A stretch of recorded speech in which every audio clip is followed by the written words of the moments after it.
கொரோனாவை விட பெருசாமே, மக்களே உஷார். கொரோனா தொற்றை விட 20 மடங்கு கொடிய உயிர்கொல்லி வைரஸ் தாக்குதலை எதிர்கொள்ள தயாராக இருக்குமாறு சர்வதேச நாடுகளை உலக சுகாதார அமைப்பு எச்சரித்துள்ளது. 2019ஆம் ஆண்டு முதல் 2021ஆம் ஆண்டு வரை உலகை உலுக்கிய கொரோனா பாதிப்பிலிருந்து உலக நாடுகள் இன்னும் மீண்டு வரவில்லை. பொருளாதார ரீதியாக பாகிஸ்தான், இலங்கை, அர்ஜென்டினா உள்ளிட்ட நாடுகள் மிகப்பெரிய சவாலை எதிர்கொண்டு வருகின்றன. அந்த அளவிற்கு உலக நாடுகளின் பொருளாதாரத்தை வெகுவாக பாதித்தது உயிரை கொல்லும் கொரோனா வைரஸ் தொற்று.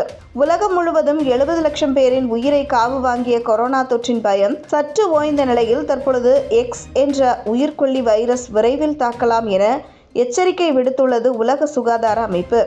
எக்ஸ் வைரஸ் கிருமி தாக்குதல் காரணமாக உலகம் முழுவதும் 5 கோடி பேர் இறக்கக்கூடும் என்றும் கணித்துள்ளது. உலக சுகாதார அமைப்பு அமைத்த 300 விஞ்ஞானிகள் குழு கடந்த 2022ஆம் ஆண்டு முதல் நடத்தி வரும் வைரஸ் குறித்த ஆய்வில் எக்ஸ் வைரஸ் மிகவும் அபாயகரமானது என்றும் கொரோனா தொற்றை விட 20 மடங்கு வீரியம் கொண்டது எனவும் தெரியவந்துள்ளது. தற்போது விலங்குகளை மட்டும் உயிர்கொல்லி எக்ஸ் வைரஸ் தாக்கியிருக்கக்கூடும் என அச்சம் தெரிவித்த உலக சுகாதார அமைப்பு, விலங்குகள் மூலம் பரவிய கொரோனா தொற்றை போல இதுவும் பரவும் என எச்சரித்துள்ளது.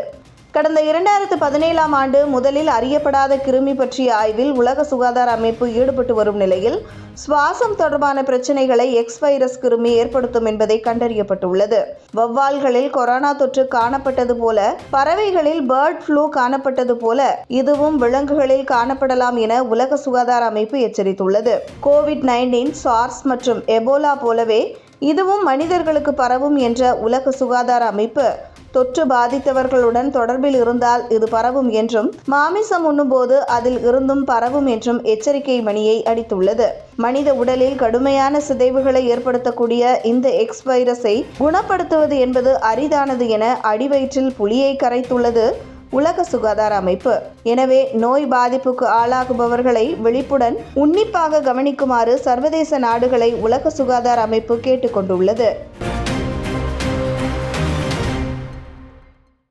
போக்குவரத்து இன்னும் ஒரு சரி செய்யாத துணியை தூக்கி போயிட்டு அதான் அவுட் சைடில் போட்டாங்க, மப்சலில் போட்டுக்கிறாங்க. சென்னையில் ஒரு பஸ் டிப்போ இல்லை, பெரிய பஸ் டிப்போன்னு சொன்னால் இல்லை, திரும்ப வெளியில் போட்டுக்கிறாங்க. கஷ்டம்தான். இது தேவையில்லாத அணி என்னை கேட்டால் அதான் சொல்லுவேன். ஏன்னா 1991 தான் ஆட்டோ ஓட்டின்னு இருக்கேன். பாரிஸில் இருக்கும்போது நாங்கள் ஓட்டின்னு இருந்தோம். இந்த புறநகர் இங்கே கோயம்பேடு வருமா, அன்றைக்கி இது லாங்கன்னு சொல்லிட்டு வந்தாங்க. போகிற மக்களால் திரும்பி அங்கேருந்து வரும்போது அங்கே இறக்கி விட்டால் அங்கேருந்து மறுபடியும் சிட்டிக்குள்ளே எப்படி மாநகரத்துக்குள்ளே எப்படி வர முடியும்? அதுதான் புரியல. இதுக்கு முன்னாடி எந்த ஒரு விசேஷம் செஞ்சாலும், ஏதோ ஒரு நாட்டுக்கு அர்ப்பணிப்பு, ஏதோ ஒரு விஷயத்தை செய்கிறனாலும் முன்னாடி அறிவிப்பு வரும், கொஞ்சம் கோலகலமாக பண்டிகை செய்வாங்க. இது திருட்டுத்தனமாக எல்லாம் செஞ்சுருக்காங்க. யாருக்கு தெரிஞ்சது? இது பொதுமக்களுக்கு யாருக்காவது தெரியுமா? இவ்வளோ அவசரமாக செய்ய வேண்டிய அவசியம் என்ன இருக்குது? இந்த இடம் இந்த கவர்மெண்ட் தேவைப்படுதா என்னவோ, என்ன பண்ண போகிறாங்கன்னு தெரியல. இந்த இடத்த இவ்வளோ பெரிய இடத்த 80 ஏக்கரா, இது 80 ஏக்கரா இடத்த வந்து அப்படியே அந்த பக்கம் கேளம்பாக்கத்தில் போய் மாற்றிருக்காங்க. கேளம்பாக்கத்தில் மாற்றினோடனே எங்களுக்கு பழப்பு ரொம்ப பாதிச்சு. அது வேறு ஃப்ரீ பஸ்ஸை முதல்ல எடுத்தால் ரொம்ப நல்லாயிருக்கும். ஃப்ரீ பஸ் எடுத்தால் என் வாழ்க்கை நல்லாயிருக்கும். கடங்காரனா ஆகிட்டேன். இந்த வண்டி டியூ கட்ட முடியல, ரொம்ப கேவலமாக இருக்குது. அவங்க சொந்த துட்டில் கட்டின மாதிரி அவங்க ஓப்பன் பண்ணுறாங்க. மக்கள் போனோம், மக்கள் இன்னும் தேச தலைவருங்க பேரை வைக்கலாம், அதை விட்டுட்டு இவங்க பெரிய வச்சுன்னு இருக்காங்க.